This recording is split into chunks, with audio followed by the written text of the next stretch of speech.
ഒരാളെ പരിചയപ്പെടുത്താം. അസാധാരണ കഴിവുകൊണ്ട് ശ്രദ്ധേയനാവുകയാണ് 10ാം ക്ലാസ് വിദ്യാഭ്യാസം മാത്രമുള്ള 81-കാരനായ രുദ്രനുണ്ണി.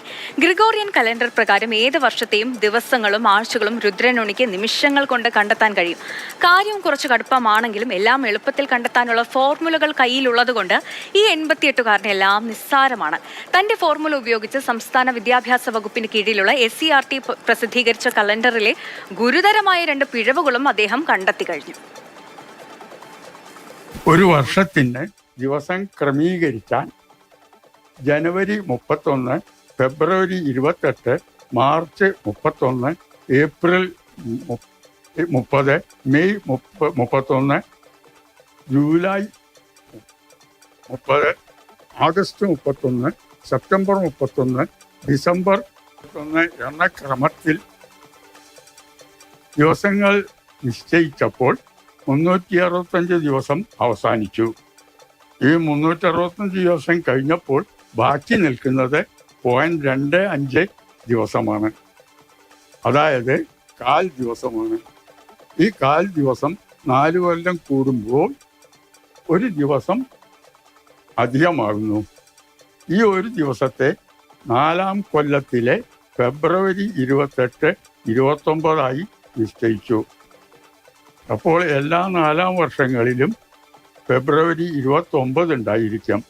ഇപ്രകാരമുള്ള വർഷങ്ങളെ ലീപ്പ് ഇയർ എന്ന് പറയും. ഈ വർഷങ്ങളെ വെച്ചാണ് ദിവസങ്ങളുടെ എണ്ണത്തിൽ മാറ്റം വരുന്നത്. അരുൺ അമൃതനാഥ് നമുക്കൊപ്പം ചേർന്നുണ്ട്. അരുണെ, ഇതത്ര എളുപ്പമുള്ള കാര്യമല്ല കേട്ടോ. കേട്ടിട്ട് തന്നെ ഒരു ബുദ്ധിമുട്ട് തോന്നുന്നുണ്ട്. SCERT പ്രസിദ്ധീകരിച്ച കലണ്ടറിലെ ഗുരുതരമായ 2 പിഴവുകളും ഈ രുദ്രനുണ്ണി ഇദ്ദേഹം കണ്ടുപിടിച്ചിട്ടുണ്ട് എന്നതാണ്. എന്തായാലും ഇത് ഏറ്റവും കൂടുതൽ പ്രയോജനപ്പെടുക ഒരു പക്ഷേ ഈ പറഞ്ഞ പോലെ PSC പോലുള്ള പരീക്ഷകൾക്ക് പ്രിപ്പയർ ചെയ്യുന്ന കുട്ടികൾക്കൊക്കെ ആയിരിക്കും അല്ലേ? സന്ധ്യ വളരെയധികം കൗതുകം നിറഞ്ഞൊരു മനുഷ്യനെന്ന് പറയേണ്ടി വരും. കാരണം അദ്ദേഹത്തിൻ്റെ അറിവും അദ്ദേഹത്തിൻ്റെ ഈ ഗ്രാഹ്യവും തന്നെയാണ് ഒരു കൗതുകം അവശേഷിപ്പിക്കുന്നത്. ഇപ്പോൾ സന്ധ്യ ജനിച്ച തീയതി പറഞ്ഞാൽ അത് ഏത് വർഷമാണ്, അത് ഏത് ആഴ്ചയാണ്, അല്ലെങ്കിൽ അത്തരത്തിലുള്ള കാര്യങ്ങളൊക്കെ നിഷ്പ്രയാസം നിമിഷങ്ങൾ കൊണ്ട് കണ്ടെത്തുകയാണ്. ഞാൻ അദ്ദേഹത്തോട് ആദ്യം ചോദിച്ചു, എൻ്റെ ദിവസം ഇതാണ്, എന്താണ് ദിവസം എന്ന് ചോദിച്ചു. എൻ്റെ ഡേറ്റ് ഓഫ് ബർത്ത് പറഞ്ഞു. അപ്പോൾ ദിവസം ഇതല്ലേ, കറക്റ്റ് അല്ലേ എന്ന് ചോദിച്ചു. ഞാൻ പറഞ്ഞു എന്തായാലും നന്ദി, കാരണം എനിക്കറിയാൻ സാധിച്ചില്ല എന്ന്. കാരണം അദ്ദേഹത്തിന് നമുക്ക് അത്ര വിശ്വസിക്കാം. കൃത്യമായ വർഷങ്ങളോളം 200ഓളം വർഷങ്ങളുടെ കലണ്ടർ അത്തരത്തിൽ കാണാപ്പാടമാക്കി വെച്ചിട്ടുള്ള ആളാണത്.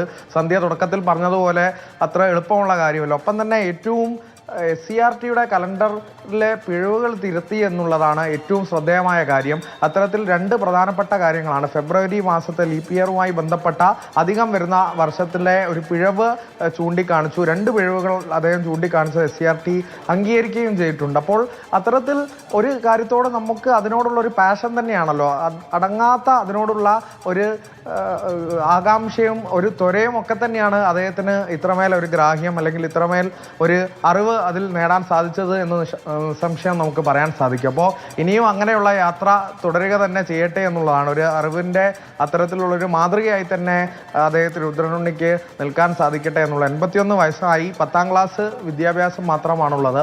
അപ്പോൾ അതിനോടുള്ള അതിയായ ആഗ്രഹവും അറിവിനോടുള്ള തേടിയുള്ള അദ്ദേഹത്തിൻ്റെ യാത്ര തന്നെയാണ് ഈ കലണ്ടറുമായി ബന്ധപ്പെട്ട് അദ്ദേഹത്തിന് ഒരു പാണ്ഡിത്യം തന്നെ അദ്ദേഹത്തിന് ലഭിച്ചത്. അത് ഇനിയും പലർക്കും പഠിക്കാനും പലർക്കും പറഞ്ഞു കൊടുക്കാനുമുള്ള ഒരു റോൾ മോഡലായി തന്നെ അദ്ദേഹം അവശേഷിക്കട്ടെ. സന്ധ്യ.